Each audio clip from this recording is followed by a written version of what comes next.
प्यारे बच्चों ध्यान दो। आज हम प्रश्नावली 2.2 के क्वेश्चन करेंगे। प्रश्नावली 2.2 में क्या करना है, हमने किसी पूर्ण संख्या का किसी भिन्न के साथ गुणा हम दर्शा रहे हैं। तो पहले क्वेश्चन के कुछ भाग हैं जिसमें पूर्ण संख्या और भिन्न की गुणा दिखाई गई है और इनको चित्रात्मक रूप से भी नीचे दर्शाया गया है। अब इसमें 4 हमारे पास भाग हैं, 1 2 3 4 और 4 चित्रात्मक रूप से उन्हीं भागों को दर्शाया गया है। हमें पहचानना है कि किस गुणा को किस चित्रात्मक रूप से दर्शाया गया है।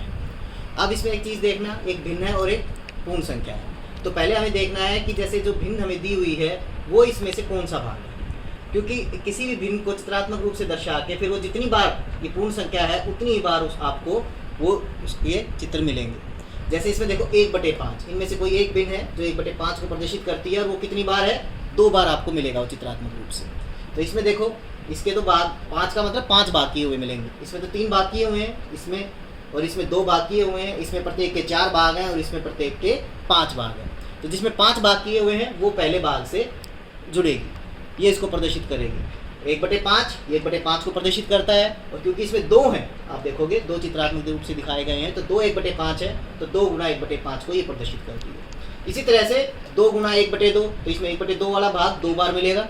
तो कहाँ है 1/2? 2 में से 1 जहाँ पर छायांकित किया गया हो। इसमें देखो 2 भाग किए हुए हैं, इसमें 4 है, इसमें 3 है, तो 2 वाला, इसमें हर 2 है, 2 भाग किए गए हैं और 1 को छायांकित किया हुआ है। 1/2 को प्रदर्शित करता है और ये कितनी बार है, 2 बार। तो आप इसको देखो, ये दूसरे सवाल के लिए बी है। तीसरे भाग के लिए हमारे पास 3 गुना में 2/3 है। 2/3 को आप देखो 3 भाग किए गए हैं जिसमें से 2 छायांकित मिलेंगे आपको। तो इसमें देखो 3 भाग किए हुए हैं और 2 छायांकित हर एक में, हर एक भाग में 2 भाग छायांकित है 3 में से, तो और 3 ही है। आप देखो 3 है, तो ऐसे 3 के साथ इसको गुना किया गया, तो इसके लिए ये उत्तर हमारा सही है। और चौथे भाग के लिए आप देखो 3 गुना में 1/4, मतलब हमें 1 के 4 भाग किए हुए हैं हमने समान और उसमें से 1 भाग छायांकित आपको मिलेगा। तो ये रहा 4 में से 1 भाग छायांकित है और ऐसे ऐसे हमारे पास 3 चित्र हैं, 3 चित्रात्मक रूप से दर्शाए गए हैं। तो 3 गुना में 1/4 को ये प्रदर्शित करता है।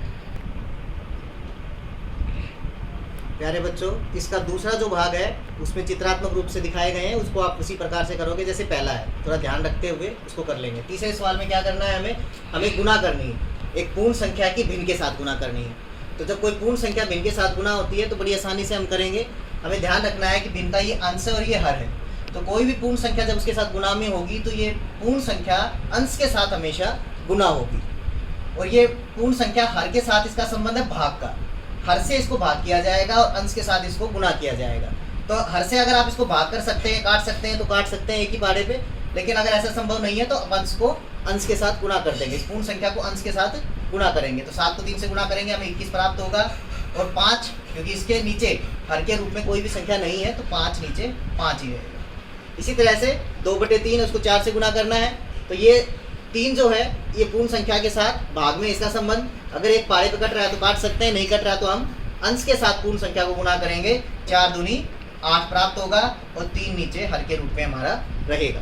उदाहरण के लिए बेटा अब हम एक और लेते हैं, 20 की गुणा में 4/5। 20 पूर्ण संख्या फिर से, तो मैंने कहा ना जैसे 5 जो है इसका संबंध इसके साथ भाग का है, अंश का संबंध गुणा का है, हर का संबंध भाग का है। तो अगर एक ही पारे पे भाग कर सकते हैं इसको तो आप कर सकते हो। जैसे 5 एकम 5 और 5 चौक 20, कट गया 5 के पारे पे, तो अब ऊपर नीचे 1 बचेगा, तो नीचे तो 1 ही रहेगा, लिखना जरूरी भी नहीं होता। और अंश को अंश से जो बचा हुआ है गुना करेंगे, 4 चौक 16। इस सवाल के बाकी भाग जो है आप खुद अभ्यास करेंगे और करेंगे। बच्चों अब हम इस प्रश्नावली के 5वें सवाल पे बात करेंगे। चौथा सवाल अब आप अपने आप करेंगे, उसमें चित्र हमें उसमें छायांकित करने हैं, आप अपने आप उसको करने की कोशिश करेंगे। 5वें सवाल में हमारा है, तो इसके कई सारे भाग हैं जिनके आपने प्रैक्टिस करनी है, मैं कुछ आपको बताऊंगा। जैसे 24 का 1/2, ये सिर्फ लिखने का ढंग है, इसको आप समझ सकते हैं, आसानी से कर पाएंगे। का मतलब होता है गुना। गणित की भाषा में जब किसी संख्या का इस तरह से भाग लिया जाता है, जैसे 24 का 1/2, तो का मतलब यहाँ हम गुना से इसको बदलेंगे। तो 24 हमारा पूर्ण संख्या वाला भाग है और का की जगह गुना लगाएंगे और 1/2। तो इस तरह से जैसे अभी हमने सवाल हल करने सीखे थे वैसे ही करेंगे। इस 2 से अगर इस 24 को काटा जा सकता है, भाग किया जा सकता है तो कर सकते हैं, वरना 24 को 1 से गुना करेंगे। तो 2 एकम 2 और 2 से कट सकता है 12 पे। तो अब हमारे पास जो उत्तर के रूप में, हर के रूप में से अब 1 बचेगा, लेकिन जो अंश है 12 1 से गुना होकर हमें 12 उत्तर प्राप्त होगा। इसी तरह से मैंने इसका द्वि भाग का दूसरा भाग भी लिया है, इसको भी आप समझेंगे। जैसे 18 का 2/3 हमें ज्ञात करना है, तो इसी प्रकार से 18 और का मतलब गुना 2/3 हम करेंगे। और 3 से 18 अगर कटता है पाड़े पे तो उसको काट सकते हैं। 3 एकम 3, 3 6 18। 6 पे, तो इस तरह से हमें 6 दूनी 12, 6 और 2 की गुना करेंगे तो 12 उत्तर के रूप में प्राप्त होगा। इस तरह से बाकी भाग भी आप करने का अभ्यास करेंगे बेटा। आगे हम छठे क्वेश्चन में भी इसी तरह से 3 की गुना एक भाग हमने लिया हुआ है, 3 की गुना 5 सही 1/5, इससे मिश्रित भिन्न के रूप में लिखी हुई है ये भिन्न, इसको 3 से गुना करना है। ध्यान रखना किसी मिश्रित भिन्न को आप सीधे किसी भी पूर्ण संख्या से या भिन्न से गुना नहीं करोगे, पहले उस मिश्रित भिन्न को हमें विषम भिन्न में बदलना होगा। कैसे बदलते हैं आपको पता है कि ये 3, इसको तो हम ऐसे ही लिखेंगे, अभी गुना नहीं कर पाएंगे, इस मिश्रित भिन्न को विषम भिन्न में बदलेंगे। 5 की 5 से गुना होगी 25 प्राप्त होगा, और ये हर अंश जो है उसमें जुड़ जाएगा एक उसमें, तो हमें 26/5 प्राप्त होगा। अब जैसे आपने अभी तक क्वेश्चन हल करने सीखे थे उसी तरह से करेंगे। 5 से 3 भाग नहीं हो सकता है, तो 26 को 3 से गुना करेंगे, जो भी गुना हमें प्राप्त होगी उसको ऊपर लिखेंगे। 3 6 18, 8 1, 6 और 1 7 78 प्राप्त होगा आपको, और 5 5 ही रहेगा नीचे, क्योंकि इसके हाथ में कोई है नहीं गुना।